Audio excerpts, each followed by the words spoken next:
Okay guys, welcome back to the channel. Absolutely delighted to be joined by our great friend Gareth Raflewski. Nice to see you, pal. Thanks for having me. We've been in touch for 5-6 years now and kind of doing some work together, and Gareth has become our sort of resident short game guru and actually short game guru to the stars on the major tours in golf. So we're very, very fortunate that you're in our proximity. That's one of the downsides of being in Toronto, Canada, is you don't really have access to the people like yourself. So we're very lucky. Yeah, same here, because I also call on you all the time and say, hey, tell me about this, because I need to know about this. So it's mutual. It's great. So guys, what we're going to do today, we're going to dive into, selfishly for me, we're going to dive into my short game, the needs that I have on the short game. I've been talking about it for a little while now. The worst part of my game, Gareth, is the short game, no question. Arcos tells me that. Every data point that I use tells me that the short game specifically is the weakness of my game. And it actually gives me some encouragement to say that if you can get that sorted, there's a decent enough game in there. I've worked at some other parts, whether it's the speed in different parts, neutralising my swing a little bit. So I do feel like this year for me is the big focus has to be short game. So I'm leaning on you, pal. Perfect. No, I see the speed gains you're getting here. Yes, so getting there. I'm sure you've got a lot of short wedges in your hand, and you're trying to dial them in close. So why don't we get started and figure out what you're doing? Why don't we grab you the wedge that you would use the most, and we'll just hit maybe a couple of 20 yards, 30 yards, and 40 yards, just to kind of get an idea some of basic what you're stuff. doing. Just to get some ideas of what you're doing. So I was out at TPI at Titleist about a year ago. And this is where it really, it reached a crescendo for me how bad my short game was. So we were in that amazing short game they have at Titleist, and I was trying to do like a mini wedge fit, and I couldn't hit any of the shots that they were trying to hit. I literally couldn't hit a 40 to 50 yard wedge shot, flighted over a bunker. I had no control of the soul of the golf club. So some swing issues that I get away with on the full swing because I have time. I had no time on that length of shot. So leading edge, digging, no ability to manage the bounce and create lovely little kind of launching spinners, that sort of stuff. So that was the wake up call for me, is gotta sort this out. One thing I think with short game is that we can see so much on a launch monitor. I don't see what I need to see on a launch monitor when it comes to short game, because if I'll hit this first few pitches and it'll be 0-ish path, maybe one from the inside, I'll maybe be 6 or 7 down, all the places where you want to be, but it doesn't tell me how I'm really managing low point all that well, and how those angles are coming out. So that's why I find it hard to do sort of my own practice with it. I think that's a great point. You can just keep on hitting here. I think that's just a great point, because the people who are watching your channel are probably also quite savvy about their game and what they know. But one of the things that's really hard is it's very hard to teach yourself. Definitely. You need a pair of eyes on you. You need to know what you're doing, and you need someone else to kind of give it to you in a different way, because what is it? Doing the same thing and expecting different results. We don't educate ourselves enough, and we keep doing the same things, but we're still getting the same habits coming out. Exactly. Nice little shot there. You'd be happy enough with that? Yeah, definitely. Yep. So first couple, a little bit of turf with those. It's funny talking about like the monitor. Actually, what I saw from the first couple was I was a little out to in those, and definitely getting the club dumping into the ground a little bit. So made a little switch.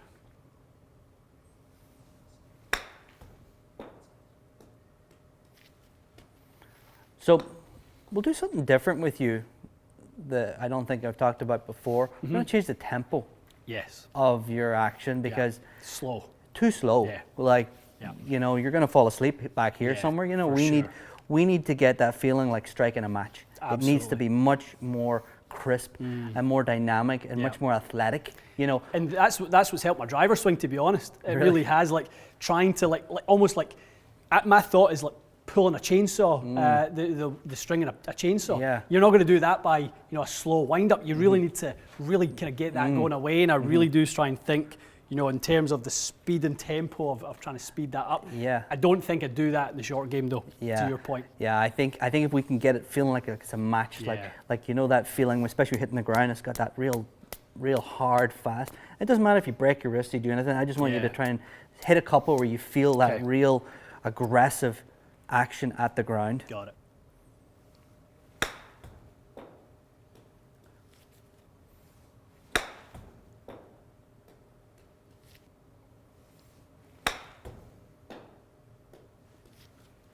So let's take your right hand only. We'll not hit a ball, just your right hand only. And what I want you to do is I want you to really start to speed it up. Just look how much I'm moving my hand here. Yeah. So the handle of this here. Okay. Yeah, your hand isn't really traveling anywhere, but the head is traveling along quite a bit. Yeah. So I'm using all of that speed. So we've got to do that there because we've got this, you know, it's a beautiful long takeaway. That'd be kind of, if I was hitting like a nice big floaty one. Yeah. But at any time, if I decide to lean or do anything, I'm either going to be throwing it, dumping it early, or getting. Just add some speed. And what I'm going to do is I'm just going to put this here. Yeah. I don't need you to go back for it. I just want you to use some speed there.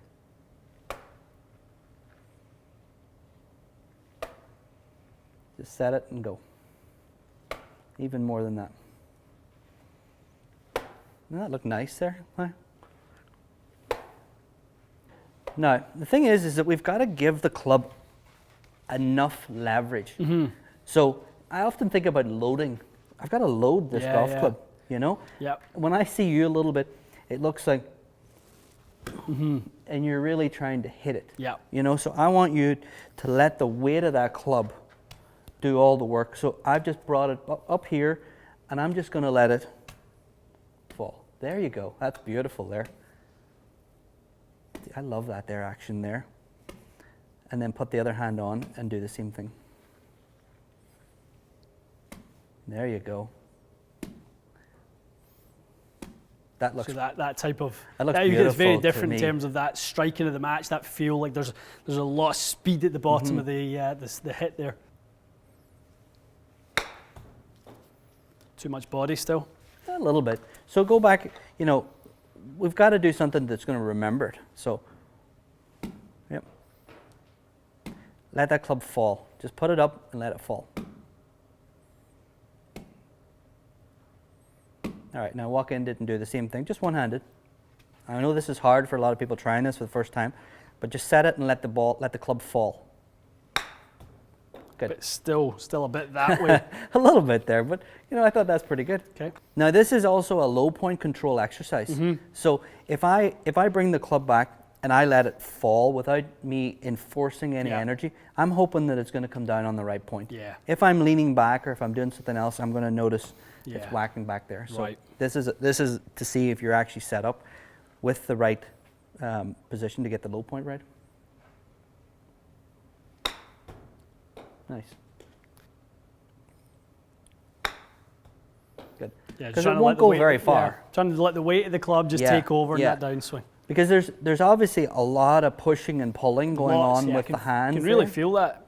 So we're trying to sort of minimize that effect and just allow that club just to fall. Beautiful. And there's a one-handed high toss, you know.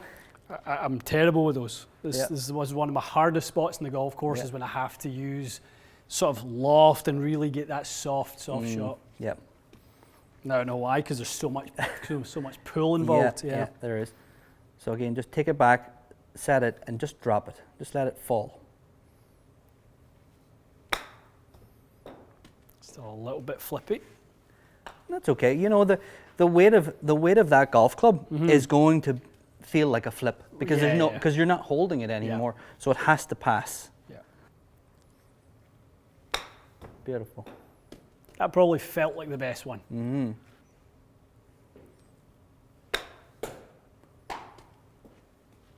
Look how much loft you're able to create there. Unbelievable. You know. And it's nice because this swing is still, you know, kind of slow, but that's all right. Okay. Because you're just letting it fall. You're letting the weight do it for you. Very nice there. Now put your other hand on and let's see if we can have that same feeling.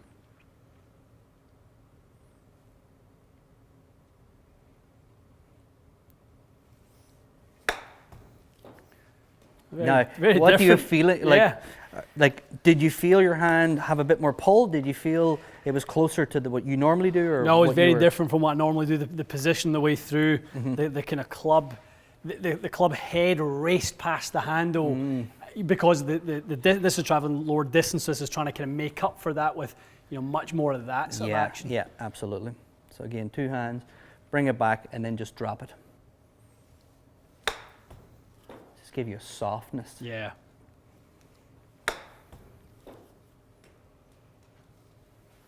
So we'll do it with grip pressure this time. Just feel like your hands are almost coming off the club just before impact.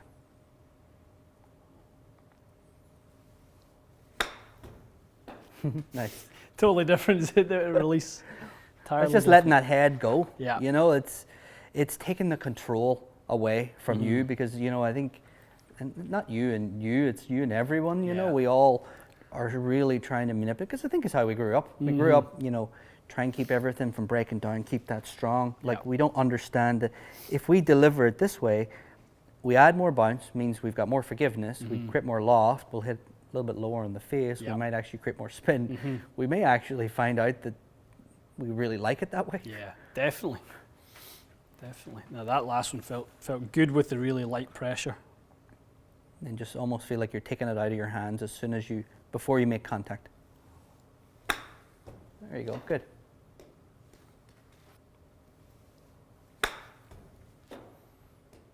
Nice. I like that there.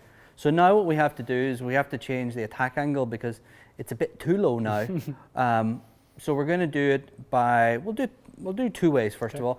Well, what we'll do is we'll just lean your sternum forward. Yep.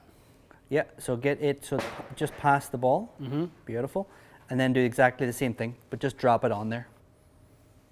I fell a little bit more down into that one, 6-5 down.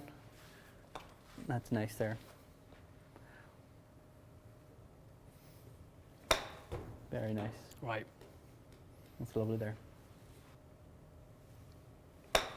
Very nice. Does that feel good there? The last 2 felt lovely. Yeah, so now we've created a much steeper angle of attack. And the big thing is that... With the loft, like we were talking about earlier on. Exactly. Lots of loft on there, 51. And the big thing is that when we drag our hands back and forth, the low point becomes hard to manage. So it's not like we're trying to make you break your wrists and all. It's if this club is moving too much, it's just hard to get it to bounce at the right spot. So by getting this to happen here, much easier to get it to land on the right spot. So now you're not having to control your low point at all. Like you said earlier on, those first few that I hit that were lovely little kind of floaty lob shots, there's a time and a place for that. If you just need to elevate it and stop it, you don't really have the distance to do it with spin. It has to be with land angle, and that's where you want that shallowness. I love that shot actually. I think that's one that you never want to get rid of. But I think to get the consistency you're looking for, we need to get the low point managed right, and to get the low point managed right, we just have to get the hand path not traveling as wide. Beautiful. That contact's just money there. Huh? I quite like that one. Yeah, that felt nice.